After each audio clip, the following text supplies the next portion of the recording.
পিনাকিদা আর ইলিয়াস ভাইয়ের দোয়াতে নাসিরউদ্দিন পাটোয়ারি কপাল পড়ল। বিদেশের যারা প্রেসক্রিপশনে চলে তাদের আসলে এই দেশে যে রাজনীতি করার সুযোগ হবে না, এটা আবারও প্রমাণিত হইল। নাসিরউদ্দিন পাটোয়ারি ইলেকশনের আগের দিন তাকে নিয়ে বোর্ড গঠন করা হয়েছে স্বরাষ্ট্রমন্ত্রী করার জন্য। সেই বোর্ডে ছিলেন অঘোষিত জামায়াতের আমির পিনাকি আর অঘোষিত জামায়াতের নায়েবে আমির ইলিয়াস। তারা যখন এই বোর্ড গঠন করে নাসিরউদ্দিন পাটোয়ারিরে বলছেন যে আপনি স্বরাষ্ট্রমন্ত্রী হয়েছেন, তখনই নাসিরউদ্দিন পাটোয়ারি কপাল পুড়ে গেছে। তার এতদিন যে এত ডেডিকেশন ছিল, 24-এর গণঅভ্যুত্থানে ভূমিকা ছিল, সেই ভূমিকা সব ধূলিসাৎ হয়ে গেছে। গতদিন এই কিছু মানুষের আছে না যে কিছু মানুষ দোয়া দিলে মানুষের কপাল পুড়ে, তো এরকম পিনাকিদা আর ইলিয়াস ভাইয়ের দোয়াতে নাসিরউদ্দিন পাটোয়ারি কপাল পড়ল।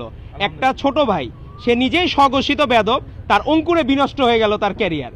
তো তাকে যে জেতানোর জন্য কি পরিমাণ চেষ্টা করা হয়েছে, মেটিকুলাস ডিজাইন করা হয়েছে একটা কার্টুন ছবির মতো, যে 5 জন এক সাইডে দিচ্ছে, লাস্টে ছিলেন আমাদের ক্যান্ডিডেট মির্জা আব্বাসে, ওখানে ডানে মানুষজন তো বুঝবে না। বাংলাদেশের মানুষকে আপনি তো নির্বাচন কমিশন থেকে আলাদা ক্লাস নেওয়া উচিত ছিল যে এই জায়গাটায় যদি দেওয়া হয় সিকোয়েন্সটা, আপনি কোন জায়গায় ভোট দিবেন। তো সেটি ঠিক না করে আজকে আমরা এই ঢাকা 8 আসনে আমরা দেখলাম যে পরিমাণ এই জায়গায় মব ক্রিয়েট হয়েছে, তো সেটি আমাদের জনগণের সাধারণভাবে সাধারণ মানুষজনের যে কষ্ট হয়েছে, আশা করি ভবিষ্যতে যে তারা মব করার এই চর্চা থেকে তারা বেরিয়ে আসবেন, তারা চেষ্টা করবেন মানুষের জন্য রাজনীতি করার।